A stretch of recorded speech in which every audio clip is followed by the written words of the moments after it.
Vivimos una época en la que las amenazas ya no reconocen fronteras ni responden a las categorías tradicionales de la seguridad.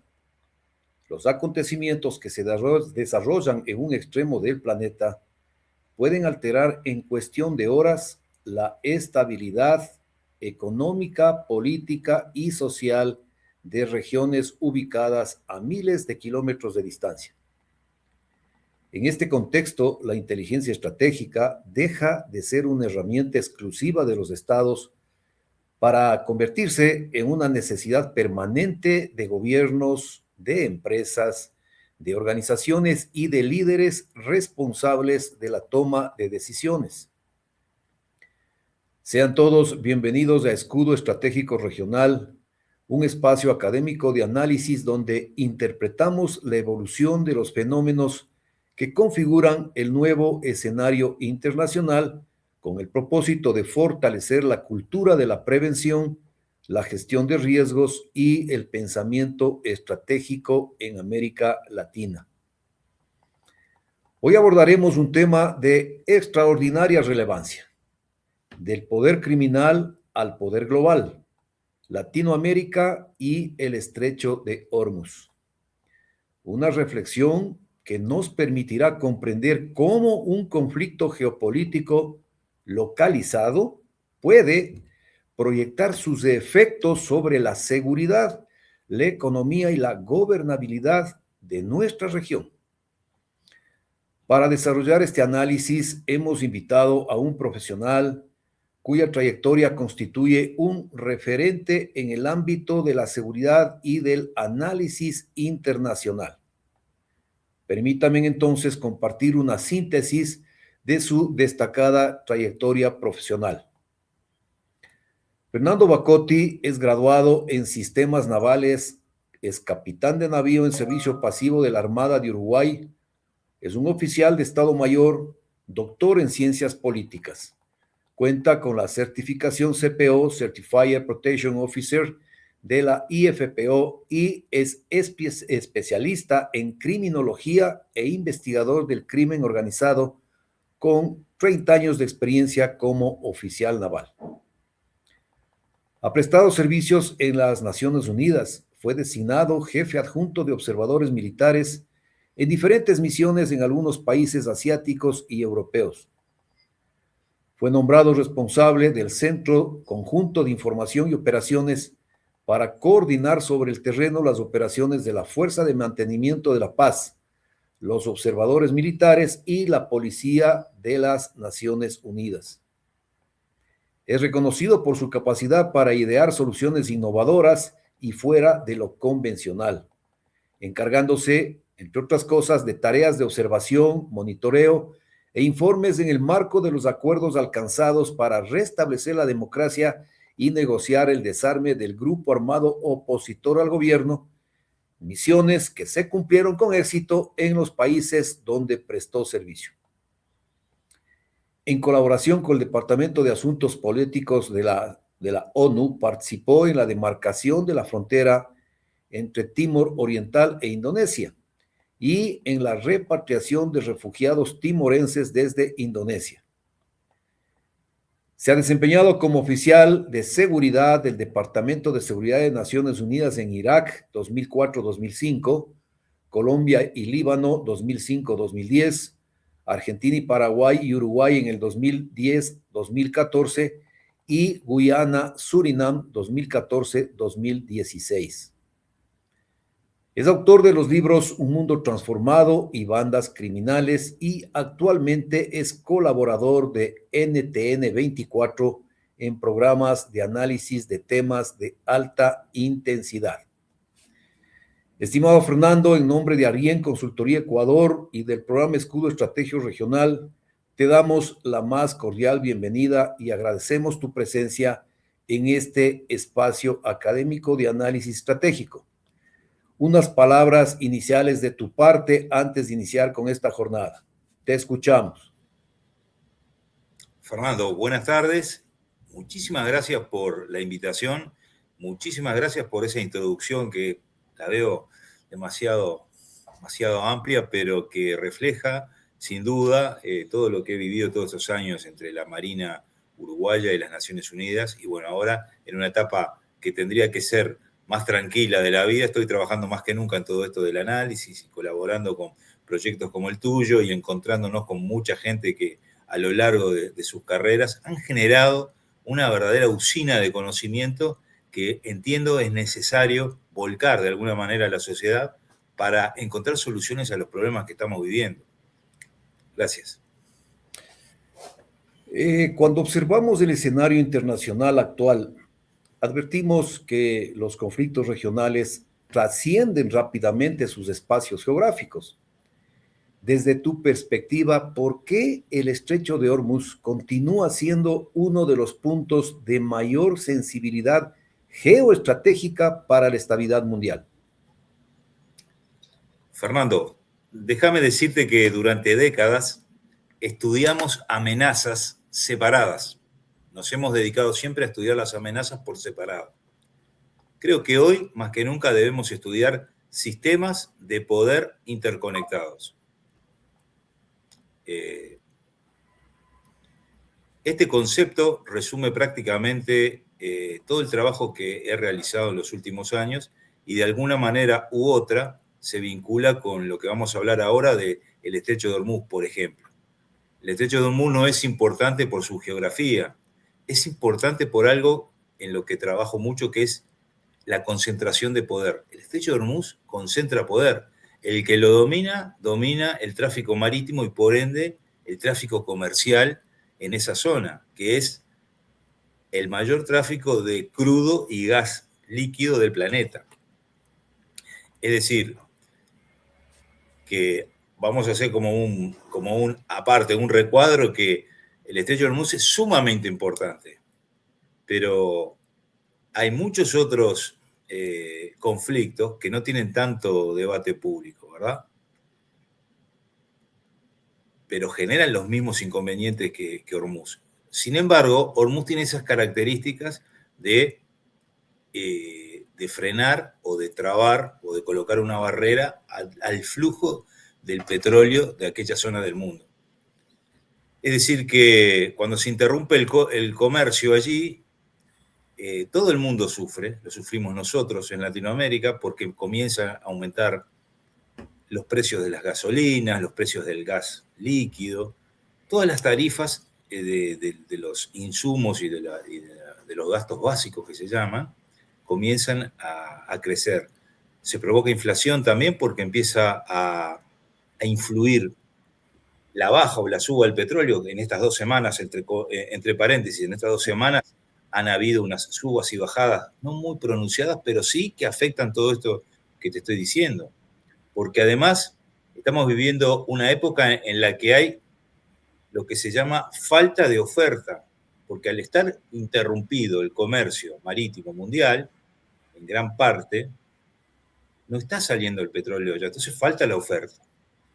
Por lo tanto, la demanda, que continúa siendo la misma, produce un fenómeno que se vuelca en el mercado y que termina en el bolsillo de cada uno que va al supermercado. En todo eso afecta el problema del estrangulamiento del Estrecho de Hormuz, como lo vemos.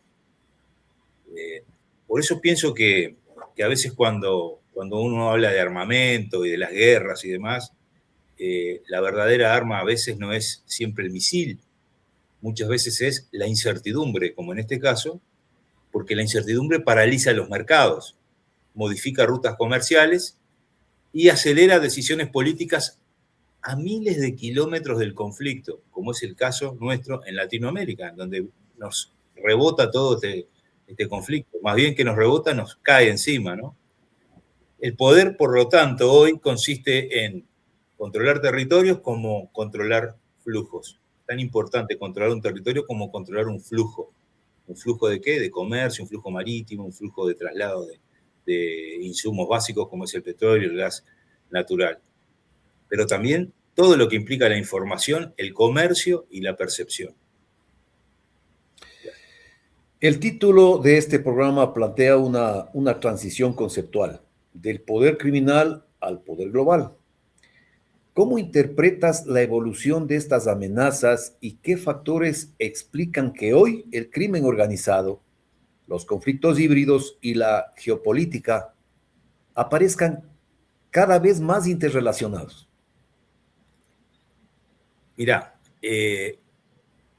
a mí me parece que siempre estamos hablando desde hace tiempo del crimen organizado y la geopolítica, por ejemplo, como dos mundos completamente distintos. Hoy forman parte del mismo ecosistema estratégico. ¿Por qué? Porque me gustaría decirlo de nuevo para los que nos escuchan, analicen esto. Son parte del mismo ecosistema estratégico, la geopolítica y el crimen organizado. ¿Por qué? Porque hemos visto sin duda ese fenómeno que hablamos muchas veces y que se habla mucho en el, también, vale la redundancia, en el área del análisis, de la convergencia criminal. Siempre estamos hablando desde hace por lo menos más de una década que, en mi caso, escribo y hablo sobre la convergencia criminal. Desde antes que se convirtiera en algo tan característico y tan común como ahora. La gente antes no entendía el concepto de convergencia, porque era muy difícil hacerse la idea, imaginarse que, por ejemplo, Hezbollah podía tener una alianza estratégica con el cartel Jalisco Nueva Generación, por ejemplo, cuando hoy por hoy es una realidad comprobada.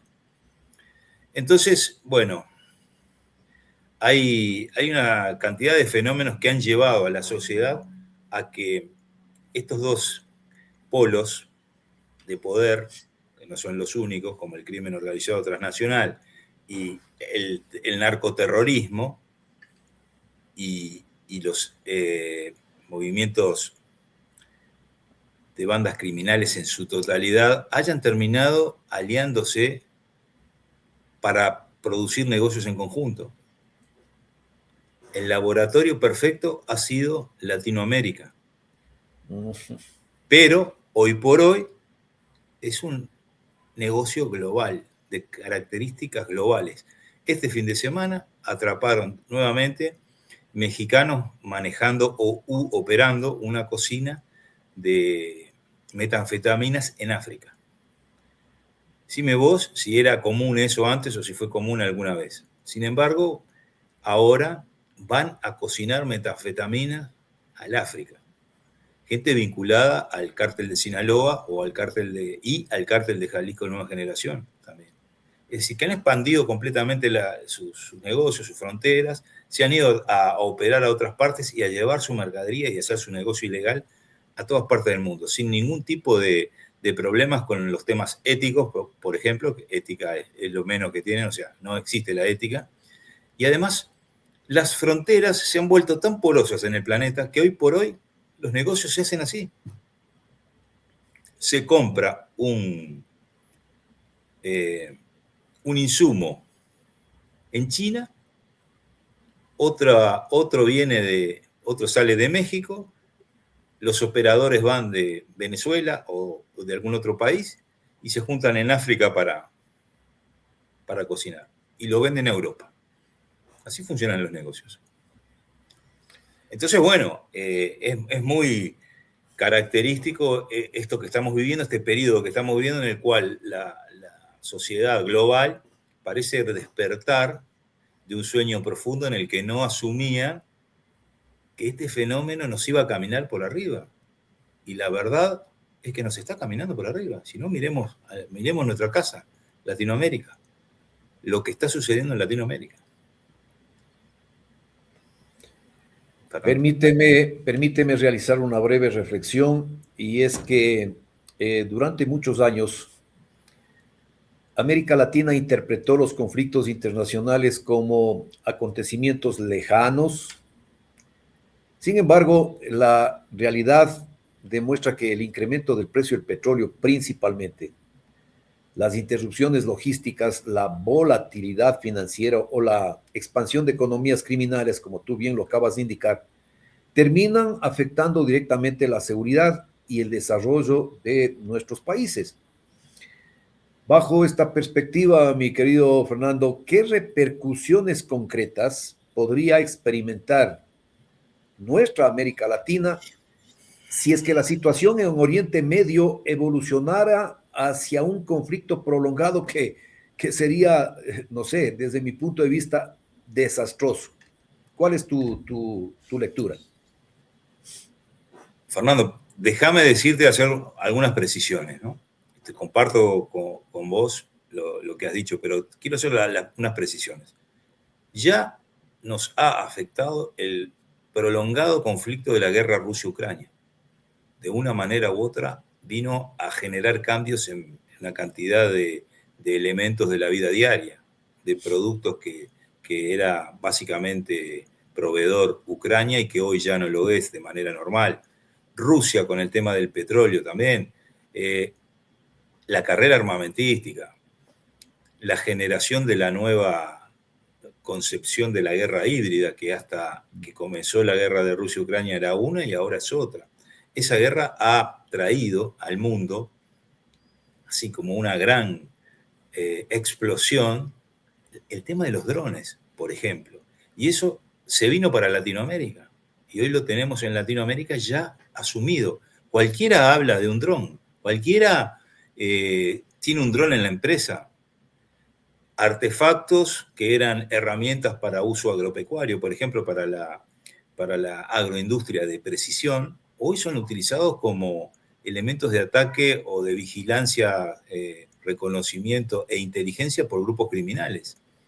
Por ejemplo, eso es una de las repercusiones que tenemos, porque también no nos olvidemos que mientras acontecía ese fenómeno en particular, Rusia-Ucrania, y todavía no comenzaba todo esto de Irán, ya el cartel Jalisco Nueva Generación y alguna otra banda mexicana enviaban su gente a ese conflicto para entrenarse, para que se entrenaran en el frente de batalla y aprendieran estas tecnologías que las han importado de alguna manera para el continente.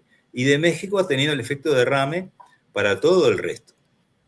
Entonces hoy tenemos las bandas criminales con expertos en drones, con expertos en tecnología, con expertos en explosivos. Digamos que son una multinacional del crimen que nos está avasallando de alguna manera u otra. ¿Por qué la guerra de Irán y Estados Unidos e Israel nos va a afectar a todos? Y yo veo que nos ha afectado ya desde el momento en que todos estamos pensando que nos va a afectar. Eso se llama guerra cognitiva y es uno de los efectos principales que hay sobre la población, es el atemorizar a la población. Porque no creo que hoy, en esta sociedad hiperinformada e hiperinterconectada que tenemos, haya personas que no estén al tanto de la amenaza nuclear que hay en esa guerra. Claro. Como la hay en la de Rusia-Ucrania. Pero creo que hoy, en este año, la sociedad global ha tomado conciencia de que hay una amenaza nuclear latente.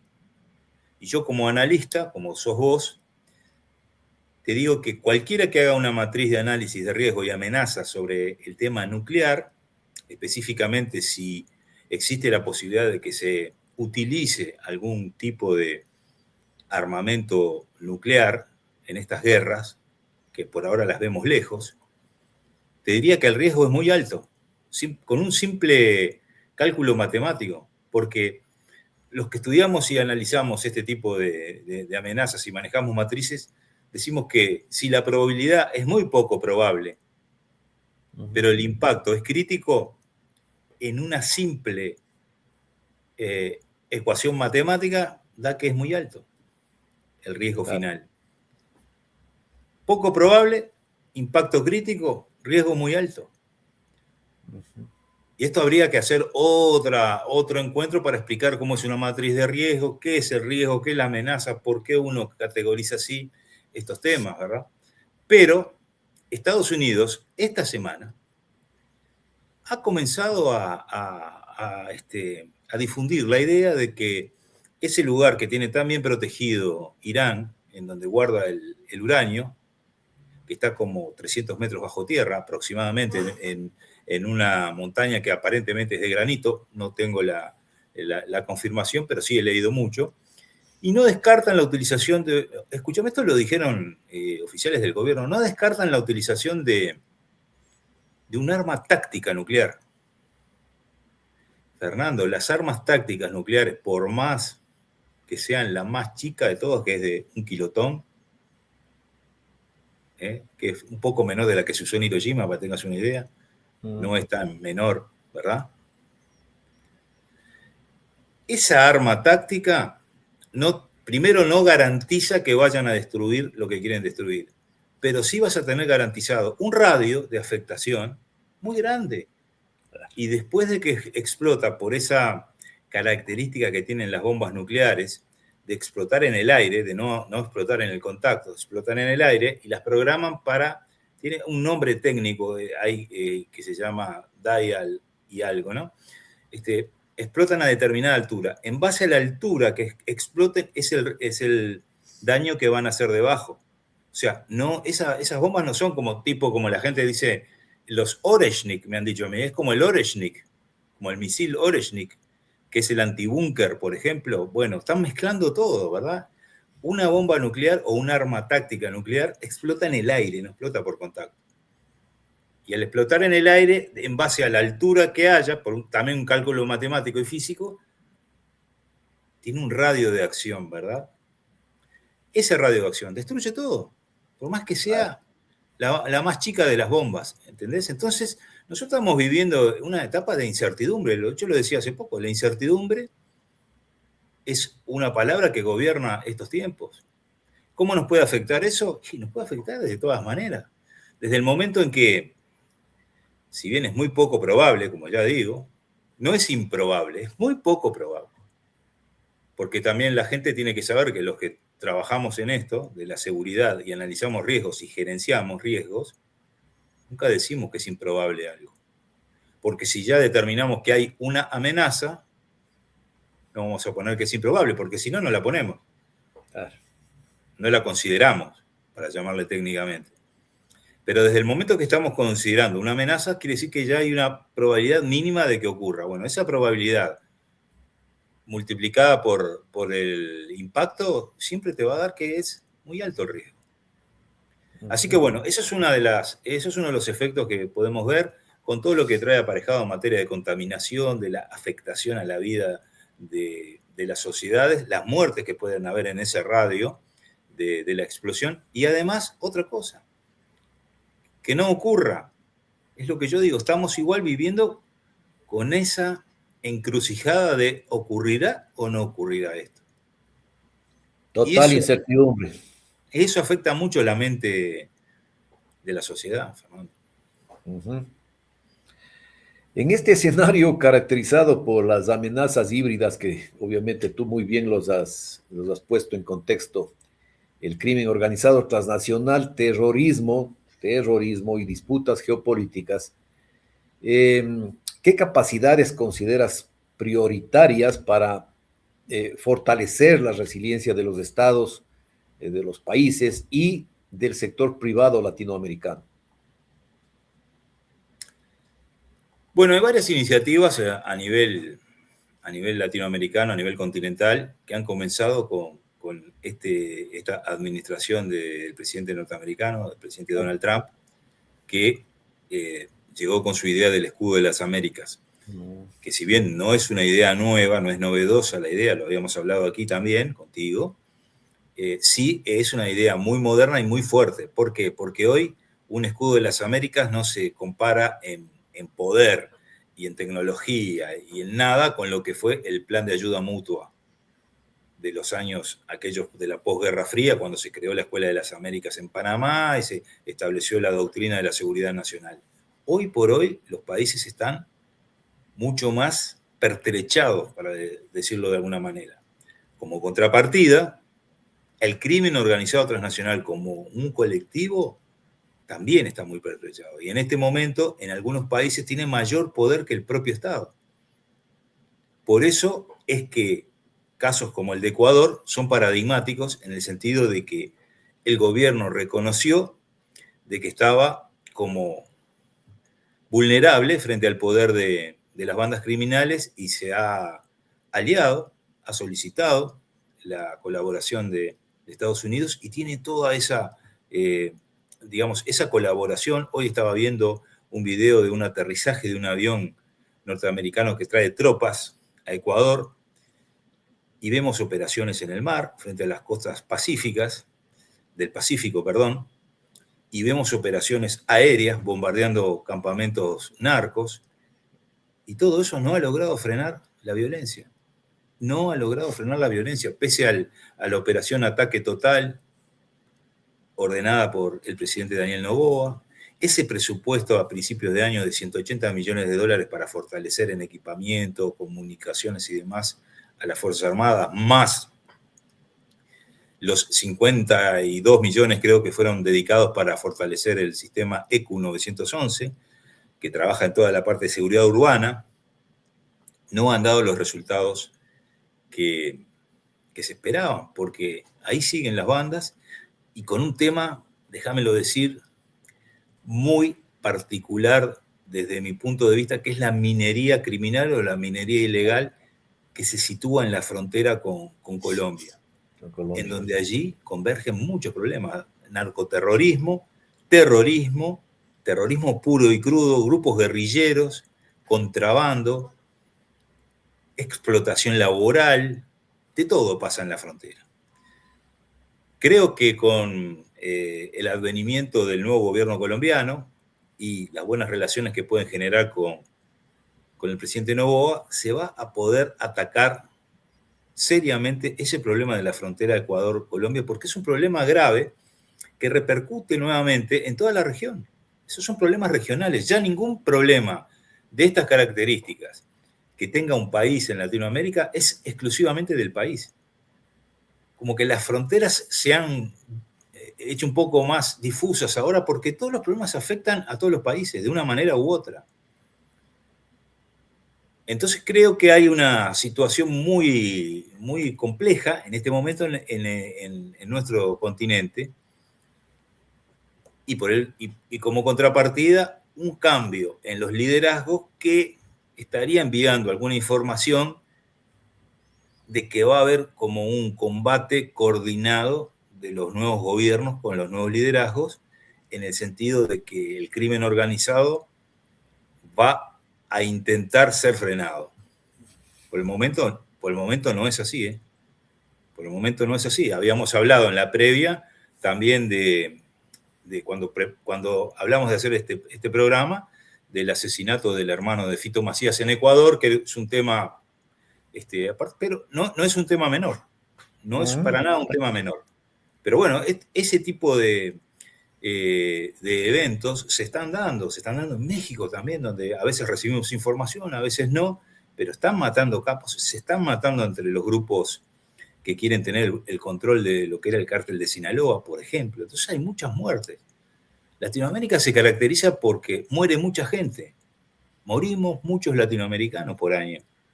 Y la información a veces no es del todo fidedigna en este sentido. Es un tema súper profundo, sociológico, que ocurre como telón de fondo del crimen organizado transnacional.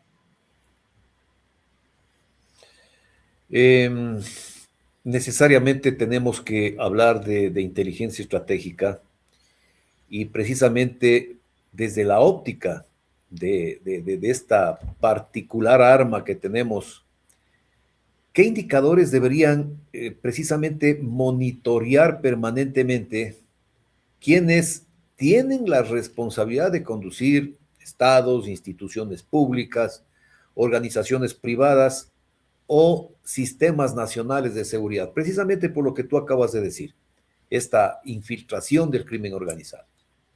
¿Qué lectura tienes? Bueno, hoy por hoy la inteligencia es clave en cualquier estrategia de combate al crimen organizado transnacional que se quiera hacer en cualquier país. Inteligencia de anticipación, unida a la cooperación internacional, porque ningún país puede solucionar solo este fenómeno. La prueba está, no lo han hecho. A las pruebas me remito. Ningún país solo ha podido frenar este fenómeno del narcotráfico, el avance del crimen organizado. Porque las capacidades que tienen, Fernando, son increíbles. Simplemente vuelvo a mencionar que el año pasado, en el informe anual de la UNODC, de la Oficina de Naciones Unidas especializada para la droga y el crimen organizado, se maneja la cifra de que el narcotráfico movió a nivel mundial en un año, 320.000 millones de dólares. Y el crimen organizado transnacional como un todo, incluyendo trata, contrabando, explotación sexual, todo, 870.000 millones de dólares. Es decir, en un año, que tienen una caja ilimitada que les da la posibilidad de contratar a los mejores. Ellos tienen a los mejores. Hoy por hoy, para un cártel, es más redituable contratar un buen contador que un buen sicario. Porque sicarios hay muchos y por bajo costo. En cambio, el costo de tener un buen contador en la organización que les lave el dinero, que les blanquee el capital, le va a costar mucho más caro, pero lo pueden tener. Pueden tener en planilla a políticos, por ejemplo, que los tienen. Pueden tener abogados, los mejores, que los tienen. Pueden tener acceso a la tecnología de última porque la pagan y lo tienen porque la tecnología está en el mercado. Hay oferta. Entonces, si el demandante, el que maneja la demanda, tiene la cantidad de acceso al capital como tiene el crimen organizado, accede a todo. Ha cambiado mucho el panorama y el escenario del armamento urbano utilizado por pandillas y bandas criminales en Latinoamérica en los últimos 10 años. ¿Por qué? Porque compran lo mejor. Tienen acceso a comprar lo mejor. A ver, la última mira calórica, la quiero tener para mi banda. O si no, la quiero tener para la gente que me proteja a mí, dice el capo. Quiero que mi equipo de protección sea el mejor. Bueno, las mejores armas, los mejores mercenarios, los mejores vehículos blindados, ¿verdad? Entonces todo eso conforma un ecosistema que hace muy difícil encarar un combate que no sea coordinado entre varios. Por ejemplo, Ecuador, que es un laboratorio que está, digamos, hoy por hoy, Ecuador está siendo observado por el resto de los países en la región como un laboratorio de todo esto. Porque el crimen organizado llegó casi como de manera imperceptible durante un avance que se vino haciendo step by step, como dicen los americanos, hasta que en un momento fue ya parte de la vida diaria. Y otro país que está sufriendo un camino menos letal, menos dramático, es Uruguay. Uruguay está teniendo una explosión en materia de homicidios y de violencia urbana nunca vista. Esto no se vio ni siquiera en la época previa al gobierno militar, cuando la banda que se conocía como el Movimiento de Liberación Nacional Tupamaros comenzó a operar en el país y hacer atentados, secuestrar gente, robar bancos, matar gente, también matar policías, matar soldados, matar oficiales. Bueno, la verdad, eran unos bebés de pecho al lado de lo que está pasando ahora. Lo mismo que en toda Latinoamérica. Las viejas bandas, Frente Farabundo, Martí para la Liberación, te puedo mencionar los viejos guerrilleros de las FARC, de los viejos, los largás ahora a la selva, lo mismo que los ex guerrilleros que había acá en Uruguay, los tiran en un barrio periférico de Montevideo y no saben para dónde correr, y les sacan una pistola de estas modificadas, estas checas modificadas que tiran 120 tiros, ¿verdad? Ha cambiado mucho el escenario de la violencia urbana, ha cambiado mucho el arsenal de armas pequeñas y también el de armas largas que están inyectadas en el continente. Entonces eso convierte todo este problema en mucho más difícil de desentrañar, mucho más difícil de detenerlo. Los combatientes son cada vez más jóvenes. Porque digamos, Fernando, que yo no voy a tratar a una persona que pasa en una moto o que viene en un vehículo y que saca por la ventana una K-47 o tira una granada de fragmentación, no lo voy a tratar como un adolescente pobre que se desvió de su camino. Señor, es un combatiente, urbano, no sé cómo llamarle la figura. Definitivamente no es una persona que se desvió. ¿Nos entendemos? Bueno, eso lo estamos viviendo en toda Latinoamérica. Yo tengo escrito algunos cuentos. Uno se llama Una gota en el río de sangre, en donde hablo de este fenómeno de los adolescentes delincuentes, criminales y narcoterroristas, o afiliados a las bandas narcoterroristas, más que nada con una semblanza de las villas en Buenos Aires, en el Gran Buenos Aires, en Argentina. Pero la realidad es que se está viviendo en todas partes. Casi todos los países tienen esta cruda realidad. Ecuador la tiene también. En Guayaquil, por ejemplo, en los barrios. En Manta hay una zona periférica también. En Sucumbíos. Bueno, estoy hablando con un ecuatoriano. ¿Qué te voy a decir a vos, Fernando? Pero sí, es un problema muy difícil. Y por detrás está la sociología, que debería desentrañar esto. Y nuevamente te menciono, están los gobiernos que fueron débiles, liderazgos débiles, que permitieron que nuestro continente llegara a la situación que tenemos hoy en día. ¿Verdad? No estoy hablando de política acá, estoy hablando de personalidades. Líderes que no fueron lo suficientemente, no tuvieron carácter como para decirle no a las mafias. Dejaron que las mafias entraran al continente. Mirá lo que es Brasil, por ejemplo. Dejaron que las mafias se instalaran. Acá en Uruguay hemos tenido viviendo capos de mafias internacionales durante más de 10 años, al amparo de los gobiernos. Y no te quiero decir con esto que hay un gobierno que le dijo, no, venga señor mafioso que lo voy a recibir. No, me refiero a que cuando una persona va a registrarse en un servicio, ¿quién lo atiende? Un representante del Estado. ¿No? Vos no te sacás el pasaporte en un supermercado. Tenés que ir a la oficina de migraciones. Bueno, ahí está el Estado. Y ahí fracasó el Estado. Al darle un documento apócrifo o un documento mal dado a alguien que después pasó 10 años viviendo acá y que un día, por un error, nos dimos cuenta que teníamos al líder a uno de los líderes de la Ndrangheta viviendo en Uruguay. Por ejemplo, eso es un ejemplo. Mira, tenemos a un González Valencia también acá, uno de los Queenies. La banda que subcontrataba al cartel Jalisco Nueva Generación para hacerle el lavado de activos a nivel global. Bueno, vivía acá, en Uruguay. Un hombre que cuando lo apresaron se dio el lujo de amenazar de muerte al ministro del Interior de la época. Por ejemplo. Mexicano de los duros, ¿no? Pero bueno, lo extraditaron. Así que este fenómeno, Fernando, es de muy difícil definición, de muy difícil solución, pero no quiere decir que no tenga solución. Yo no me afilio a esa teoría. Hay gente que dice, esta guerra está perdida, esta es una guerra que no se puede dar. No, yo digo que sí, que se puede dar. Hay que ser inteligente. Y para eso se precisa saber cuáles son las capacidades propias primero. ¿Hasta dónde llego? ¿Verdad? 2 ejemplos te menciono.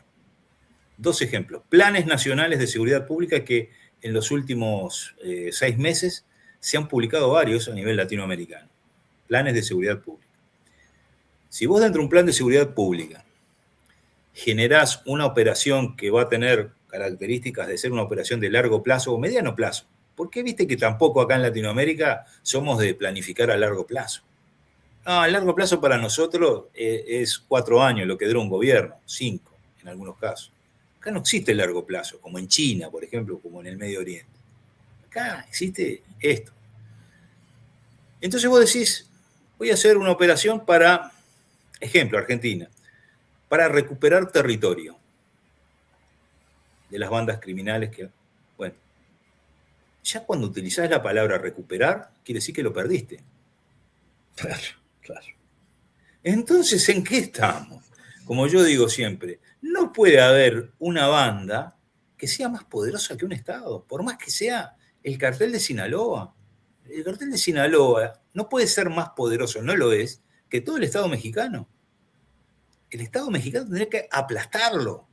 pero no, por algún motivo no lo aplastan. Y el cartel Jalisco Nueva Generación tendrán todo el armamento que quieran, pero no es más poderoso que todo el Estado. Son bandas. Son bandas que lucran, se manejan y su existencia es por el dinero. Solamente les interesa el rédito económico. ¿Por qué dominan a los estados? ¿Por qué se han instalado en provincias? ¿Por qué manejan alcaldes? ¿Generan candidatos? ¿Por qué se han metido en la política? ¿Verdad? Bueno, ese es mi pensamiento. Te he dejado muy callado, Fernando. En realidad es ¿cómo te digo? Demasiadamente preocupante lo que está pasando en el mundo con toda esta injerencia del ecosistema delictivo, de la transnacionalidad del delito, en donde realmente la pregunta anterior iba justamente por ahí, tú muy bien la contestaste. Necesariamente tiene que haber un sistema de inteligencia del Estado fuerte, robusto, como para que precisamente pueda la información que tiene de las fuentes primarias, llámese hasta del mismo chiquillo por ahí que está empezando en la escuela del sicariato, hasta, qué sé yo, inclusive diría yo, infiltración en estos grupos, y poder precisamente entrar en un ciclo de producción, pues, de inteligencia, en donde se procese esa información y se pueda, con acciones decisivas, acciones contundentes, empezar a neutralizar este flagelo, este cáncer que estamos prácticamente entrando, diría yo que en ciertos lugares del mismo país, de un mismo país, ya en una situación de metástasis, ¿no? Tú nombraste acá 2 ciudades, 3 ciudades del Ecuador, en donde realmente, créeme, Fernando, sí tenemos ese problema, ¿no? En donde, como en un programa anterior que tuviste la gentileza de invitarme, yo hablaba de que a lo mejor y ojalá que nunca entremos en una psicosis colectiva, en donde realmente podamos, pues ahí sí definitivamente no salir nunca más de nuestras casas y someternos a una condición de trabajo en casa, con una incertidumbre de que si de pronto salgo a la esquina, a lo mejor, como tú dices, pasa por ahí una moto con unos 2 sicarios o 2 ciudadanos con AK-47 o te botan una bomba, etcétera, una granada. O sea, estamos viviendo esa incertidumbre. Lo malo de estos programas tan interesantes es que estamos supeditados a un tema de tiempo. Bueno, pero dejan abierta la posibilidad de seguir hablando de esto, ¿no? Sí, Sin por duda. supuesto, y tenemos que seguir generando, porque justamente estas sinergias, estas dinámicas son las que realmente, en muchos de los casos, mi querido Tocayo, son las que nos están abriendo y necesariamente tenemos que permitir que nos abran los ojos, definitivamente. No hay ninguna otra situación. Te hago un comentario. Me alegra mucho, particularmente, el ser convocado, como me convocás vos, de Ecuador, porque ayer tuve particularmente otro programa de NTN 24 hablando de Ecuador. Me pidieron que hablara específicamente del tema de los choneros, los lobos y los tiguerones. Y mañana tengo otro programa más con nuestro querido amigo Edison Cadena, para hablar de la situación en Ecuador. Así que Ecuador me llama, de alguna manera Ecuador me está llamando a filas. Y eso me pone muy, muy contento porque veo que no estoy haciendo las cosas mal y que estoy mirando estos problemas no como Ecuador, Uruguay, estoy mirando como Latinoamérica. Vos sabés que yo soy latinoamericanista, siempre me defino como latinoamericanista. Yo miro todo como Latinoamérica. Digo, qué mal que estamos en Latinoamérica. Porque yo quiero ver, en serio, ahora quiero ver los cambios de Keiko Fujimori. Quiero ver los cambios de Abelardo de la Espriella. Los quiero ver. Sé que van a haber cambios, porque cuando uno escoba nueva, barre bien. Entonces, quiero ver esa escoba barriendo. ¿Hasta dónde llega? Tengo esa curiosidad, ¿verdad? Así que bueno, Fernando, una alegría de haber compartido con vos. Y en octubre nos vemos.